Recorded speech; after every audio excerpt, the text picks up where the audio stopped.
drew you to Winter Music Conference? What brought you there? So my dad had an assistant who Shout was 10 out. years older than me. 10 And I years was like older? 18. What? How old was she, you said? Like 10 years older than 10 me. okay, yeah. She loves dancing. She still comes to my shows and she's still partying. Fuck yeah.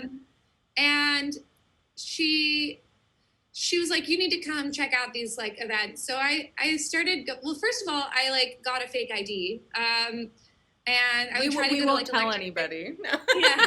I tried to go to like Electric Pickle to see Phantogram because that's what I was into, like the indie band stuff. And then she knew all the promoters, so she brought me to Danny Tenaglia. Yes. I think you said it right. Yeah, right? Tenaglia? Tenaglia, yeah. Yeah. Anyways, so then I went to that and I was like, oh, this is cool. Like, this is a really cool scene. It wasn't until like my first, or maybe it was like my second year of college, when I was hanging out with all these like kids my age that were like, we were all underage and we were going to like the Red Bull, what is it? Culture Clash? No, it was when I took over the hotel. I actually they had the best party for like 2 years, and then Ultra basically strong-armed them to cancel it. They had Lil Wayne. They had oh man, it was the best party. What was it called? Day Off? No, that's Fool's Gold. Whoa. It's okay, people. She's got the receipts. Red Bull Guest House. I have photos of this. Please of, like, share. Skrillex. Oh my God, amazing! Is that you and Skrillex? Okay, so Skrillex is down here. I don't know if you can see it. Yes, I can. I don't know if the people can, but I'm loving it.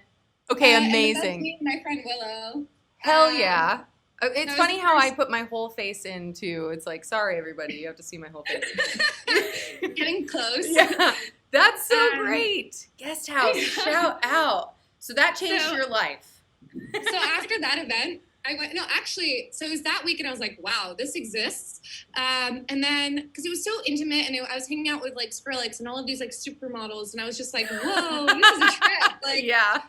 So I was like, damn, this is like a really cool scene and I really love music. So I didn't realize that this is something that I could do as a career. And then I went to, what was that? Overthrow party at the strip club on Sunday. Hard to Leave. Hard to Leave. Yes. So I was at Hard to Leave until 7 a.m.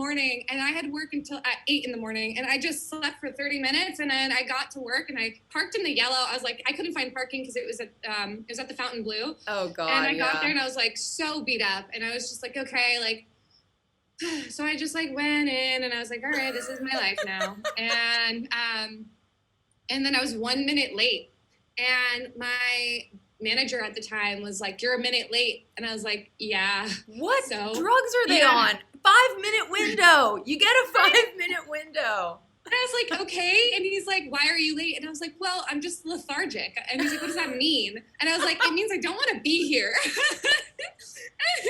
and he's like, okay, well, if you don't want to be here, then you need to go home. And I was like, okay. Like, seriously, like, don't twist my arm. It's like, I'm going to pursue PR. I thought I was going to do PR. Yeah, why PR? What drew you to PR?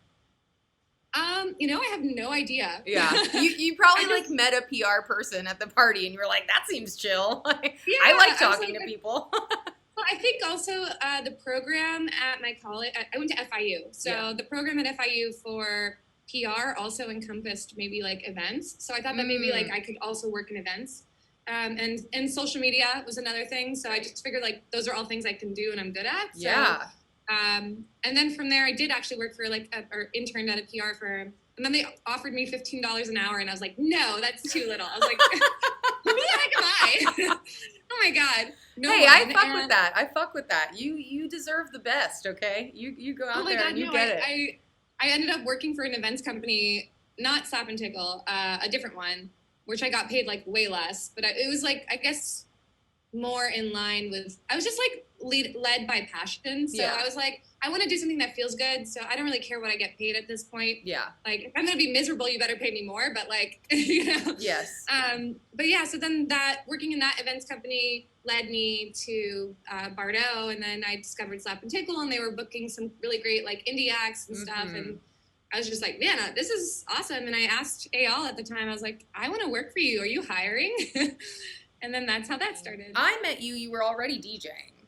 I'm pretty sure. Or you were like getting started? Because I feel like soon after I met you, you were telling me about the school, the DJ classes you were running. That's true. But did someone pick you up and be the mentor that made you want to be a mentor to others? So how'd that happen? I was dating someone who, okay, this is so like in the cut knowledge.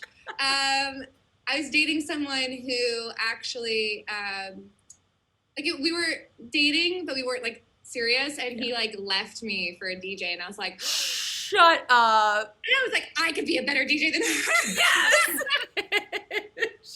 I love this. I already wanted to learn, but it was definitely a motivator. And then Max Baum actually was doing this like small like promoters were DJing it, so it wasn't like real DJs.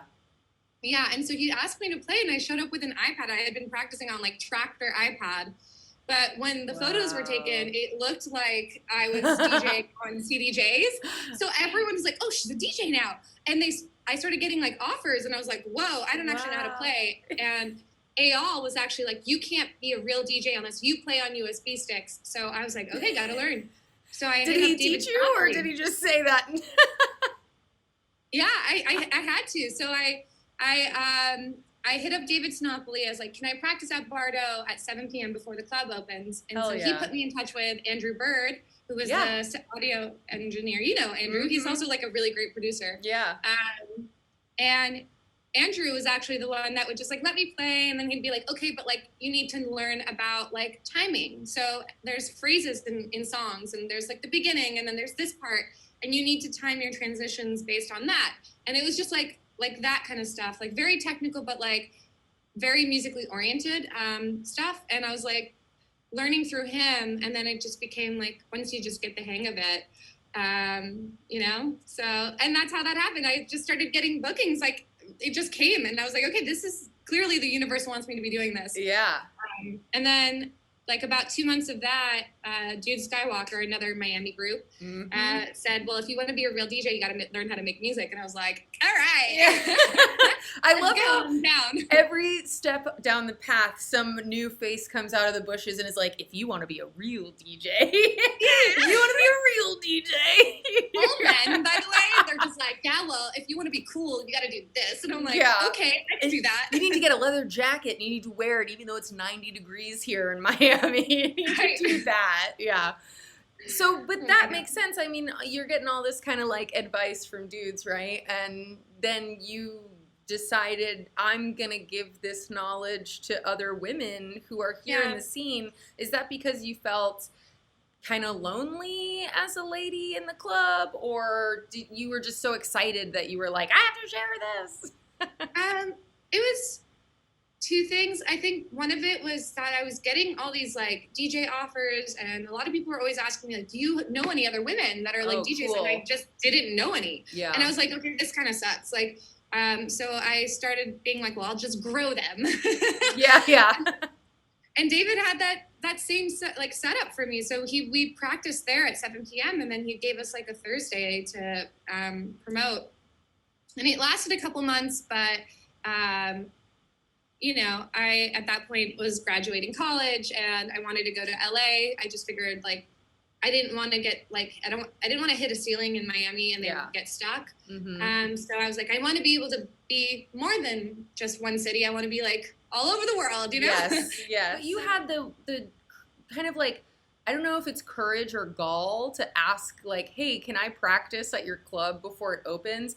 But it's asking people sometimes, like the worst. That's all I do. The worst that's going to happen is someone's going to say no, and then you're just going to be like, okay, fine, I'll move. I'll ask someone else, or I'll move on with my life. Like, yeah, I mean, with the number of times David said yes, he also said no many, many times. So it's it's like I almost like turned off the emotional connection to feeling like rejection and sadness at this point. I'm like, well, on to the next one, Exactly. You have to kind of just like tune it out. It's not a personal attack.